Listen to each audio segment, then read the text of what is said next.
Hi, my name is Gator Hillard, and I'm here on behalf of Expert Village to talk today about making bread pudding with a bourbon sauce. All right, so we got pretty much everything in here. The only last thing that we need to put in is our unsalted butter. A lot of bakers, pastry chefs, stuff like that, they use unsalted butter. They don't want to use margarine. It's too sweet. And obviously you're not going to use salted butter. If it doesn't call for salt in the recipe, then you wouldn't want to use it. So in this one, we just got like a half. What I like to do is I like to take the butter, maybe I said this earlier, but I like to stick it out in the room temperature. It breaks up really easy. Now you want to make sure that all this butter is going to break down for you. Just gonna sit here and you got to beat it down. Now it doesn't have to totally evaporate inside the custard, but you just want to break it up as much as you can before you do stick it inside the bread.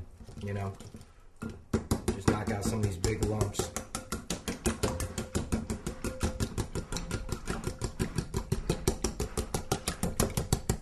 Just like that.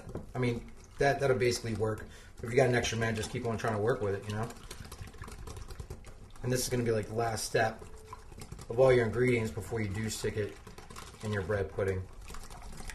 But you just want to make sure that everything is covered, that the whole sauce is just totally incorporated with all the seasonings and stuff like that, the spices. That's so it's not going to be a lot of flavor on top and no flavor on bottom. You want to make sure it's got flavor throughout the whole thing.